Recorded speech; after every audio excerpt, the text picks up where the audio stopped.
क्यों क्यों लड़की। प्रस्तुत पाठ में एक आदिवासी लड़की के विचारों में जिज्ञासा, जीवन संघर्ष तथा कार्य करने की लगन को रोचक संवाद शैली से प्रस्तुत किया गया है। पर क्यों? छोटी सी लड़की थी वह, करीब 10 साल की। एक बड़े से सांप का पीछा कर रही थी। मैं उसके पीछे भागी, उसकी चोटियां पकड़ घसीट कर लाई, उस पर चिल्लाई, ना मोइना ना। क्यों? उसने पूछा। वो कोई धामन वामन नहीं है, नाग है नाग। तो नाग को क्यों ना पकड़ूं? क्यों? अरे काट लेगा। नहीं, इस बार नहीं। पर क्यों? मैं उसे ऑफिस तक घसीट कर लाई। वहाँ उसकी माँ खीरी एक टोकरी बुन रही थी। चलो थोड़ा आराम कर लो, मैंने कहा। क्यों? क्यों नहीं? थक नहीं हो क्या? मोइना ने सिर हिलाया। बाबू की बकरियां कौन घर लाएगा? और लकड़ी लाना, पानी लाना, चिड़िया पकड़ने का फंदा लगाना, ये सब कौन करेगा? खीरी ने कहा, बाबू ने जो चावल भेजा है उसके लिए उसे धन्यवाद देना ना भूलना। क्यों क्यों दूँ धन्यवाद उसे? उसकी गौशाला धोती हूँ, हजारों काम करती हूँ, उसके लिए कभी धन्यवाद देता है मुझे? मैं क्यों उसे धन्यवाद दूँ? मोइना अपने काम पर भाग गई। खीरी सिर हिलाती रह गई। ऐसा बच्चा नहीं देखा कभी, बस कहती रहती है क्यों क्यों। गांव के पोस्टमास्टर ने तो उसे क्यों क्यों लड़की का नाम दे रखा है। मुझे तो अच्छी लगती है मोइना, इतनी ज़िद्दी है कि एक बात पकड़ ले तो उससे हटती नहीं। मोइना आदिवासी लड़की थी, शबर जाति की। शबर लोग गरीब और भूमिहीन थे, पर बाकी शबर लोग कभी शिकायत करते नहीं सुनाई देते थे।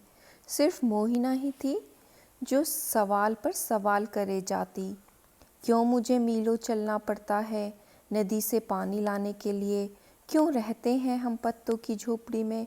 हम दिन में 2 बार चावल क्यों नहीं खा सकते?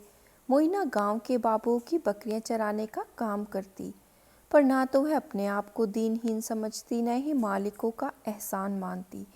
वह अपना काम करती, पर घर आ जाती और बुदबुदाती रहती। क्यों उनका बचा खुचा खाऊं मैं तो बढ़िया खाना बनाऊंगी शाम को। हरे पत्ते, चावल, केकड़े और मिर्ची वाला, और सारे घर वालों के साथ बैठकर खाऊंगी। वैसे शबर लोग आमतौर पर अपनी लड़कियों को काम पर नहीं भेजते हैं, पर मोइना की माँ एक पैर से लंगड़ाती थी। वह ज़्यादा चल फिर नहीं सकती थी। उसके पिता दूर जमशेदपुर काम की तलाश में गए हुए थे और उसका भाई गोरो जलाऊ लकड़ी लाने जंगल जाता था, सो मोइना को भी काम पर जाना पड़ता था। उस अक्टूबर में मैं समिति के साथ वहाँ पूरा 1 माह रुकी। एक सुबह मोइना ने घोषणा की कि वह समिति वाली झोपड़ी में मेरे साथ रहेगी। बिल्कुल नहीं, खीरी ने कहा। क्यों नहीं? इतनी बड़ी झोपड़ी है, एक बुढ़िया को कितनी जगह चाहिए? तुम्हारे काम का क्या होगा? काम के बाद आया करूँगी। और वह एक जोड़ी कपड़े और एक नेवले का बच्चा लिए आ पहुँची। ये बस जरा सा खाता है और बुरे सांपों को दूर भगा आता है, उसने कहा। अच्छे वाले सांपों को मैं पकड़कर माँ को दे देती हूँ। हमारी समिति की शिक्षिका मालती बोनाल ने मुझसे कहा। आप तो तंग आ जाएंगी इसकी क्यों क्यों सुनते हुए। और वाकई वह अक्टूबर ऐसा बीता कि पूछो मत। क्यों मुझे बाबू की बकरियां चरानी पड़ती हैं? उसके लड़के खुद ही कर सकते हैं। मछलियाँ बोल क्यों नहीं पाती? अगर कई सारे तारे सूरज से भी बड़े हैं तो वे इतने छोटे क्यों नज़र आते हैं? और हर रात को तुम सोने के पहले किताबें क्यों पढ़ती हो? क्योंकि किताबों में तुम्हारी क्यों क्यों के जवाब मिलते हैं। इस एक बार मोइना चुप रही। उसने कमरा ठीक ठाक किया, रंगन के फूलों वाले झाड़ को पानी दिया, नेवले को मछली दी। फिर उसने कहा, मैं पढ़ना सीखूंगी और अपने सारे सवालों के जवाब ढूंढ निकालूंगी। जो वह मुझसे सीखती वह बकरियां चराते समय दूसरे बच्चों को बताती। कई तारे तो सूरज से भी बड़े हैं। सूरज पास है इसलिए बड़ा दिखता है। मछलियां हमारी तरह बातें नहीं करती। मछलियों की अपनी भाषा है जो सुनाई नहीं देती। तुम्हें पता है पृथ्वी गोल है। 1 साल बाद जब मैं उस गांव में दोबारा पहुंची तो सबसे पहले सुनाई दी मोइना की आवाज़। स्कूल क्यों बंद है? समिति के स्कूल के अंदर एक मिमियाती बकरी को अपने साथ घसीटते हुए उसने मालती को ललकारा। क्या मतलब है तुम्हारा? क्यों बंद है? मैं भी क्यों ना पढ़ूं? तो तुम्हें रोक कौन रहा है? पर कोई कक्षा ही नहीं लगी। स्कूल पूरा हो चुका। क्यों? तुम जानती हो मोइना, मैं सुबह 9 से 11 बजे तक कक्षा लगाती हूँ। मोइना ने पाँव पटक कर कहा, तुम समय बदल क्यों नहीं सकती? मुझे बाबू की बकरियाँ चलानी होती हैं। सुबह?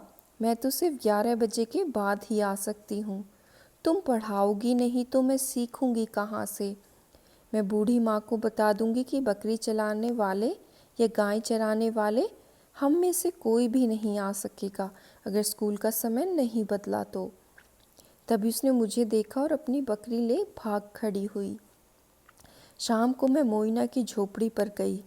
चौके के अंगार के पास मज़े से बैठी मोइना अपनी छोटी बहन और बड़े भाई को बता रही थी, एक पेड़ काटो तो 2 पेड़ लगाओ, खाने के पहले हाथ धो लो। जानते हो क्यों? पेट दर्द हो जाएगा अगर नहीं धोओगे तो। तुम कुछ नहीं जानते हो। क्यों? क्योंकि तुम समिति की कक्षा में नहीं जाते। तुम्हें क्या लगता है गांव में जब प्राइमरी स्कूल खुला तो उसमें दाखिल होने वाली पहली लड़की कौन थी? मोइना। मोइना अब 18 साल की है। वह समिति के स्कूल में पढ़ाती है। अगर तुम उसके स्कूल के पास से गुजरो तो निश्चित ही तुम्हें उसकी बेचैन आवाज़ सुनाई देगी। आलस मत करो, सवाल करो मुझसे। पूछो क्यों मच्छरों को ख़त्म करना चाहिए, क्यों ध्रुव तारा हमेशा उत्तरी आकाश में ही रहता है। और दूसरे बच्चे भी अब सीख रहे हैं पूछना क्यों। वैसे मोइना को पता नहीं है कि मैं उसकी कहानी लिख रही हूँ। अगर उसे बताया जाए तो कहेगी क्यों, मेरे बारे में क्यों। महाश्वेता देवी।